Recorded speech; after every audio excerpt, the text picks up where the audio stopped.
What if I told you that the biggest threat to your health, your energy levels, and even your safety after the age of 60 isn't what you're eating, or even how much you're exercising? What if I revealed that the most significant danger is something that happens silently, every night, around 2 or 3 in the morning, right there in your own bedroom? I'm talking about that all-too-familiar trek to the bathroom.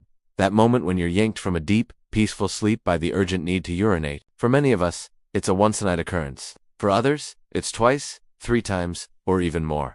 Doctors have a name for it. They call it Nocturia, but let us just call it what it truly is. A sleep-sabotaging problem that we've been told we simply have to live with. Well, today, I'm here to tell you that's just not true. You don't have to live with it, because this isn't just a minor inconvenience. This is a major issue with serious consequences. Consequences most of us never even stop to consider. First, let's talk about your sleep itself. Sleep isn't just like flipping a light switch off. Your brain and body go through cycles, what some people call the architecture of sleep. You have deep sleep, like your body's repair shop. That's when your muscles heal, your immune system gets stronger, and your body physically recovers. Then you have another kind of sleep called REM sleep. This is the repair shop for the mind. It's where you form memories and process the day's events. Every time you wake up to pee, you disrupt that architecture. You break the cycle. You might only be awake for 5 or 10 minutes, but your body has to restart the entire process.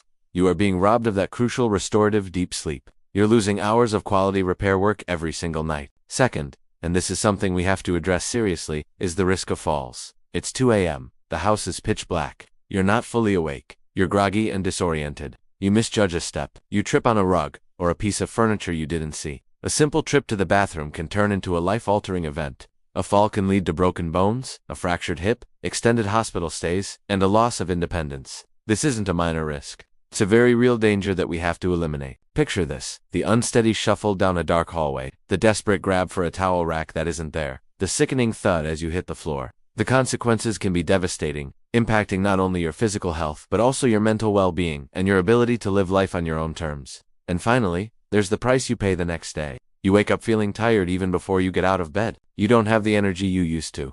That golf game you were looking forward to feels like a chore. Playing with your grandkids leaves you exhausted in minutes. Your focus is gone. Your mind feels foggy. This isn't just aging. This is a direct result of not getting a full, uninterrupted night's sleep. The cognitive decline, the irritability, the sheer lack of zest for life. These are all symptoms of a body and mind deprived of the rest it desperately needs. And let's not forget our partners. Every time we get up, the bed shakes. The floorboards creak. We're not just ruining our own sleep, we're disturbing theirs. Night after night, it becomes a shared burden, a source of resentment, and a strain on the relationship. So, what's the solution? Many people think, well, the answer is simple. I'll just drink less water. But that's a dangerous trap. As we get older, our bodies need to stay hydrated. Dehydration can lead to a whole host of other problems like confusion, dizziness, and kidney problems. So, starving yourself of water is not the answer. Others simply give up. They go to their doctor, and their doctor says, well, it's just part of the aging process. I'm here to tell you that that's not an answer. That's an excuse. Saying it's just part of aging is like saying a squeaky door is just part of an old house. No, it just means you haven't found the right tool to fix it yet. Today, I'm going to give you that tool. It's not a pill. It's not some expensive device. It's a system. A 3-step checklist that I call the Nighttime Shutdown Protocol. It's a series of simple, logical steps to prepare your body for a long, deep, uninterrupted night's sleep. And the first and most powerful step we are going to cover is an incredibly simple physical trick you can do an hour before bed, right on your couch, while you're rewatching TV. It uses the power of gravity to do most of the work for you. It costs nothing and feels like you're barely doing anything at all. But for this amazing trick to work its magic, you absolutely must do it in combination with the other 2 steps in the protocol. So, pay attention because we are about to put an end to those frequent nighttime trips to the bathroom. Let's get into the protocol. Think of this as a pilot's checklist before a long flight. You perform the steps in order, and you don't skip any. Step number 1 is called the gravity flush. Before I explain the science behind this, let me tell you a quick story about one of my patients, a gentleman named Robert from Pennsylvania. Robert was in his 70s and at his wit's end. He was waking up 3 to 4 times a night, every night. He told me he had tried everything. He stopped drinking water after dinner. He tried herbal remedies. He even tried prescription medications that just made him feel terrible the next day. He was exhausted and frustrated. He said to me, "Doctor, I feel like my body is betraying me at night." After listening to his story, the first thing I recommended he do was this simple technique. Not a pill, not a diet, just a physical adjustment to his evening routine. Of course, he was skeptical. It seemed too simple to possibly work after everything else had failed, but he was desperate enough to try. A week later, he called me. For the first time in years, he was only waking up once. By the second week, he was sleeping through the entire night. This technique was the missing piece for him, and it can be for you too. Here's what you do. About 90 minutes or an hour and a half before you plan to go to bed, you're going to lie down. You can do this on your bed or on your couch. You're going to take 2 or 3 firm pillows, and you're going to put them under your feet and ankles. The goal is to get your feet elevated significantly higher than your heart level. You well know you're high enough when you feel a very gentle pulling sensation in your legs, and that's it. You just lie there for 20 to 30 minutes. Read a book, listen to the news, talk to your spouse, just relax. Imagine the feeling of gentle pressure releasing from your legs, the tension melting away as the fluid drains. Now, a quick but very important word about safety. For the vast majority of men, this is perfectly safe. However, you should stop and discuss this with your doctor first. If you have certain conditions, please exercise caution if you experience pain or swelling in only one of your calves, as this could be a sign of a blood clot. If you have severe heart failure, or you find it very difficult to breathe when you lie flat, if you frequently experience dizziness, have problems with falls, or have been diagnosed with very low blood pressure, or if you have severe nerve damage called peripheral neuropathy in your feet, or any open sores or broken skin on your heels or ankles. If any of that sounds like you, please check with your doctor first. For everyone else, let's talk about why this works. It's not magic. It's simple science. All day long, as you're sitting, standing, and walking, gravity is pulling down on your body. Fluid, especially water from your blood, slowly seeps into the tissues of your lower legs. Your legs, especially your ankles and calves, are like 2 big sponges, and they spend all day soaking up this excess fluid. This is called peripheral edema, which is just a fancy way of saying water retention in your legs. If you go to bed with your legs full of this fluid, like 2 waterlogged sponges, what happens the moment you lie down? Gravity no longer keeps that fluid trapped in your legs, so all that trapped fluid starts its slow journey back into your bloodstream. Your blood carries it to your kidneys, where they do their job and filter it out, turning it into urine. And where does that urine go? Straight to your bladder. Your kidneys are working overtime all night long, and your bladder fills up again and again, sounding the alarm at 2 a.m., 4 a.m., and so on. By performing the gravity flush an hour and a half before bed, you're taking control of this process. You're using gravity to your advantage. You're pre-drying those sponges. While you're still awake, you're telling your body, let's get this fluid processed now before we go to sleep. After your 20 or 30 minutes of elevation, you will get up, and before you go to bed, you will almost certainly have to use the bathroom. But that's the whole point. You're emptying the tank on your schedule, not in the middle of the night.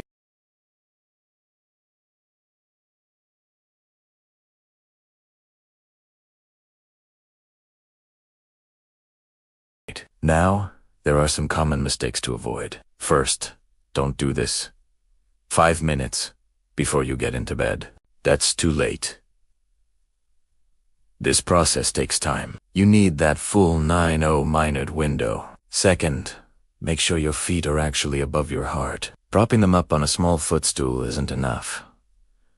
You need that upward angle for gravity to do its work. Third, don't bend your knees too much. Try to keep your legs relatively straight to create a clear pathway for the fluid to move. That's step 1. It's simple, it's powerful, and it will make a big difference all by itself. But to make it truly effective, we need step 2. Step number 2 is the final system purge. This step happens right before you climb into bed at night. You've done the gravity flush. You've processed that excess fluid, and now it's time to make absolutely sure that the main tank, your bladder, is completely empty. As we men get older, another factor starts to come into play. The prostate. For most of us, the prostate gland enlarges over time. Think of your urethra, the tube that urine flows through, like a garden hose. An enlarged prostate can press on that hose, like someone gently stepping on it. This makes it difficult to get all the urine out. A little bit often gets trapped and left behind. It might only be an ounce, maybe 30 milliliters.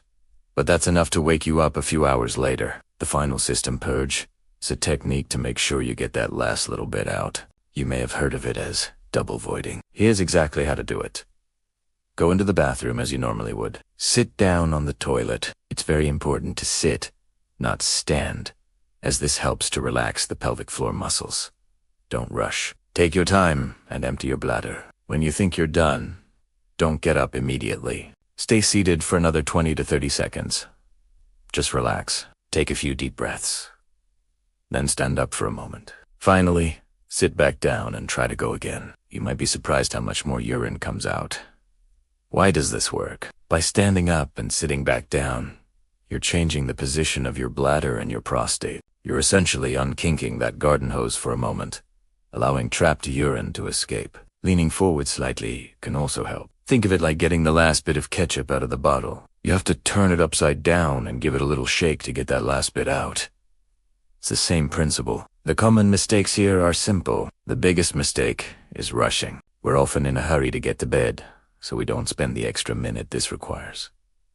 Don't rush. The second mistake is not actually standing up. Just shifting around while seated doesn't work nearly as well. The act of standing and sitting back down is what repositions the bladder effectively. And finally, don't push or strain. This should be a relaxed process. Straining can actually make things worse. So now we've dried out the legs, and we've completely emptied the tank. We're ready for step number 3 and final, which is just as important as the first two. Step number 3 is turning off the intake valve. This step is all about simple, powerful logic. You can't effectively dry out a system if you keep pouring fluid into it. This is about being smart with what and when you drink. First, let's talk about the big picture strategy. The battle for a dry night truly starts in the morning. This is a powerful rule to live by. Try to consume about 75% or 3/4 partes of your total daily fluid intake before mid-afternoon. This includes water, coffee, juice, even the liquid in soup. Front load your hydration in the morning. Think of your body as a busy factory. You want to get most of your raw materials delivered during the busy day shift when everything is running at full speed. Not dump them all at the front gate right before the night shift comes in to clean up. Now, for the evening rule. Many people will tell you to stop drinking all fluids 3 or 4 hours before bed. For many of us, that's too long and too difficult. So, we're going to use a smarter, more flexible approach. To start, I want you to set a simple starting goal. No significant fluids within 2 hours immediately before you get into bed. A small sip of water to take medication is fine, but no full glasses of anything. Try this. For 1 week, if you find you're sleeping through the night, then congratulations. 2 hours is your magic number. You've found what works for you. However, if you're still waking up, I want you to gradually increase that window. Next week, try 2.5 hours. If you still need a little more improvement, push it to 3 hours. The goal is to find the shortest effective time frame that works for your body. Don't rush. Be patient and listen to what your body is telling you. Of course, just as important as when is what. In those hours before your fluid curfew kicks in, you must avoid what I call bladder irritants. That's coffee and black tea, alcohol, especially beer, and all sugary sodas or carbonated beverages. Think of caffeine like a foreman yelling at your kidneys to work faster. Think of alcohol like a double shot of espresso for your kidneys, while simultaneously disabling the natural brakes. And think of sugary sodas as direct irritants that make your bladder feel twitchy. Avoiding these in the evening is non-negotiable. So, there you have it, the complete 3-step nighttime shutdown protocol. Number 1. Gravity flush. Elevate your legs for 20, 30 minutes, 90 minutes before bed. Number 2. The final system purge. The double voiding technique right before you get into bed. Number 3. Turn off the intake valve. Front load 75% of your fluids earlier in the day and start with a 2-hour no fluid window, adjusting as needed. Now, I don't want you to feel overwhelmed. So, here's your plan for the first week. For the first 2 days, Monday and Tuesday, just focus on step 3. Get your fluid timing dialed in. On Wednesday and Thursday, continue with step 3 and add step 1, the gravity flush. Then, on Friday, Saturday, and Sunday, do the full 3-step protocol. This isn't a magic pill. It's a system that requires consistency. The first night, you might see a slight improvement. The second night, maybe a little more, but your body is learning a new rhythm. You have to give it time. Stick with this protocol for a full week, and you'll be amazed at the difference. I want you to make a commitment to yourself, a commitment to reclaim your sleep, your energy, and your safety. I want you to try this, and I want you to come back to this video after a week and share your results in the comments below. Your story, your success will inspire another man who's suffering in silence to finally take control. Let's create a community of men who have decided they deserve to sleep through the night. This isn't just about avoiding a trip to the bathroom. It's about waking up feeling refreshed. It's about having the energy to live your life to the fullest. It's about taking back control. You have the knowledge now. You have the plan. Now it's time to put it into action. If you found this video helpful, please like and subscribe. Thanks.